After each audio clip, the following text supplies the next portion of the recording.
Hello and welcome to my review of the Warhammer 40,000 Open Day, which took place on the 30th of November this year. Been meaning to do this video for a while, and so I thought Boxing Day would be a good day to release it. So let's get started then. I wanted to give you a full look and review of all the miniatures that were on display there. So we'll kick off with the most popular, probably one of the reasons why you're watching this video, and that is the Sisters of Battle. Right there you can see the new Canoness at the front and the Sisters of Battle squad. Also on the left you can see the lovely looking Immolator tank, in the middle the Sororitas Rhino, back right the Seraphim squad, and to the right the new Exorcist tank.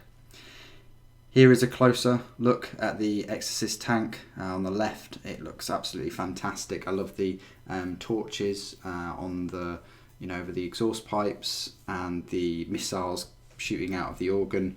I think you can change the Sister's head to have a helmet.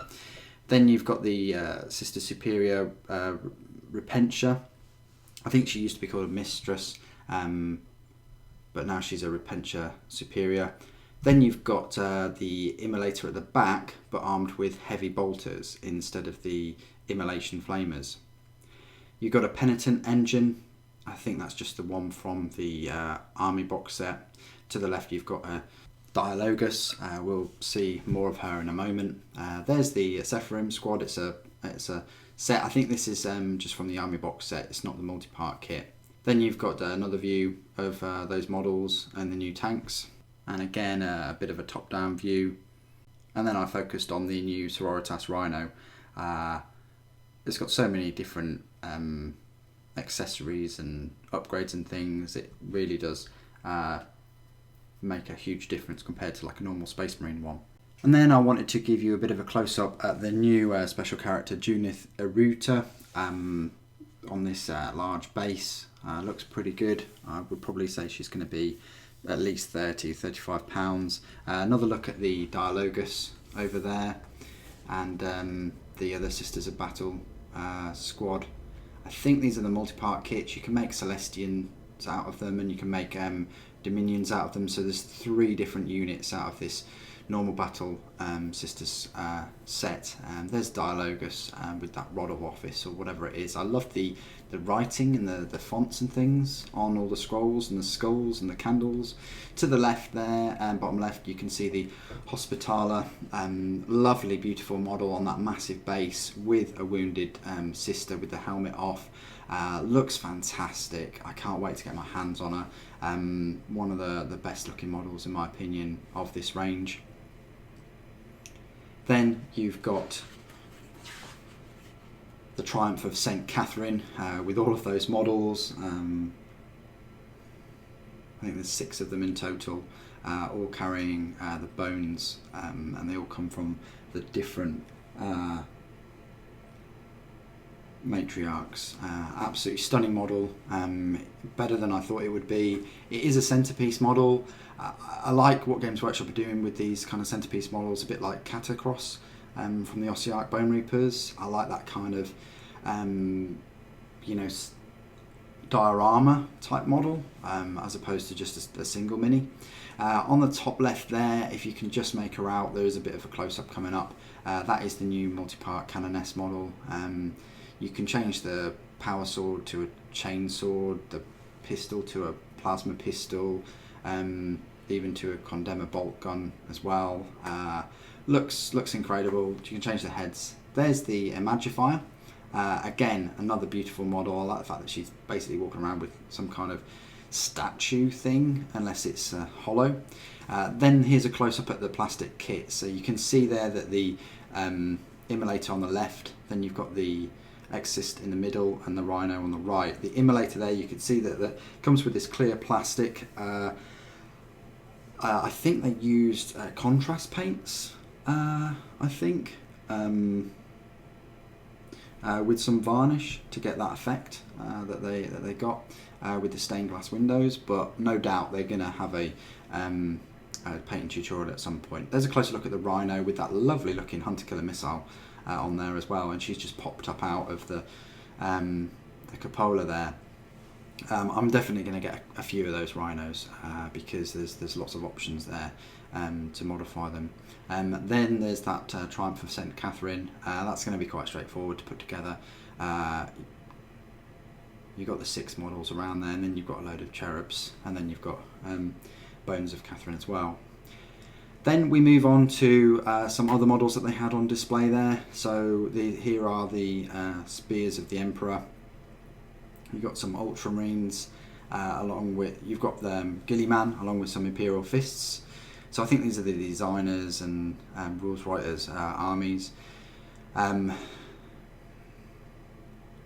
There you've got another Primaris army. I've totally forgotten their name. Are they the Caradons?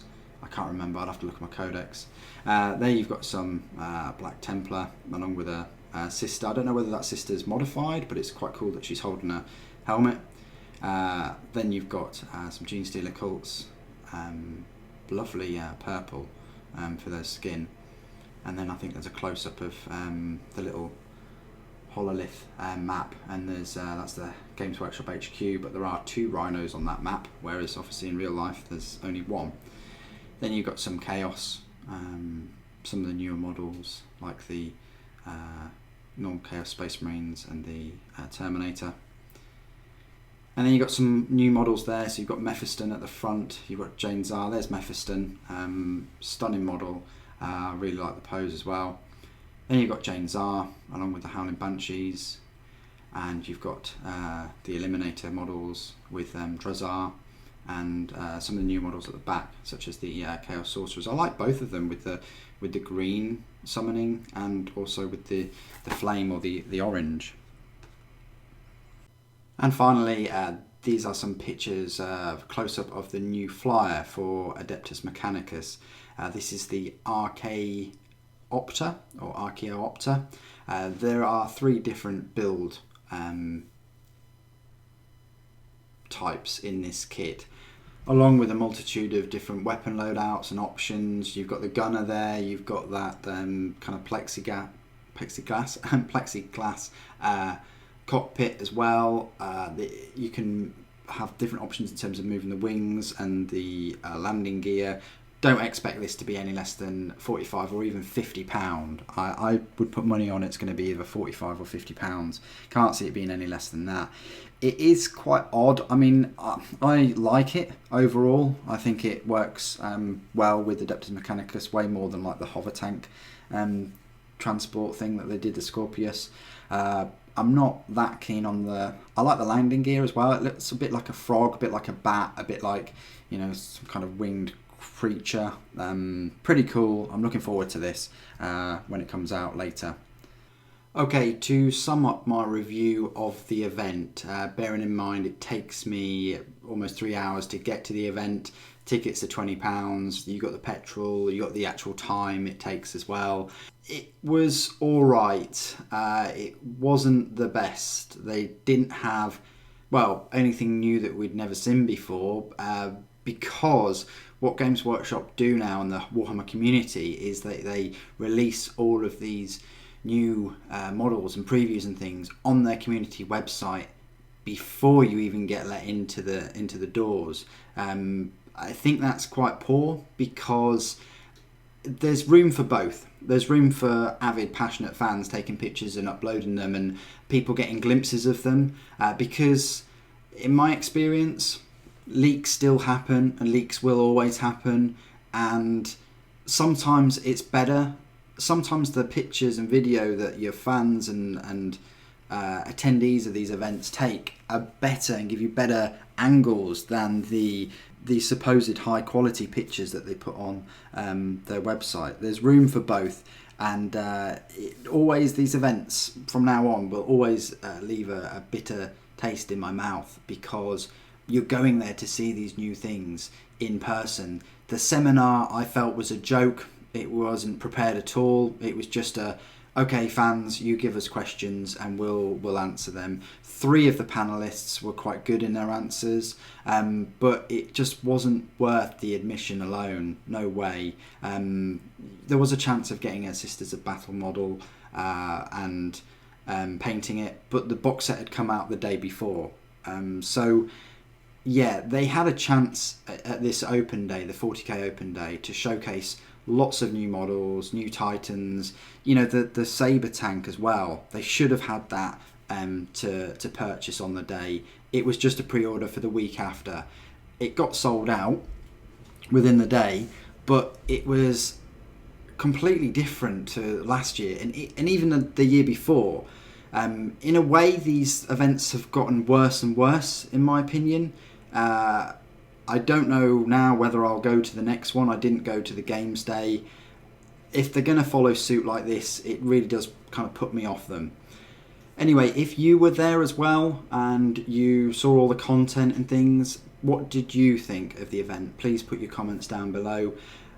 I'm going to try and end on a high by leaving you with some decent music and some still images of some of the displays. The Ossiarch Bone Reapers one and the new Imperial Fist one, they add new displays every few months or so, so that's a great exhibition centre in terms of new displays that they're introducing, and they were the highlights for the exhibition for me because I'd never seen them before, and I love it when they make use of the brand new models too.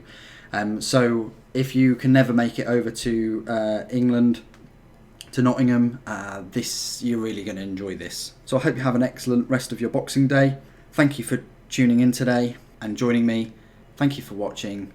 The Emperor Protects.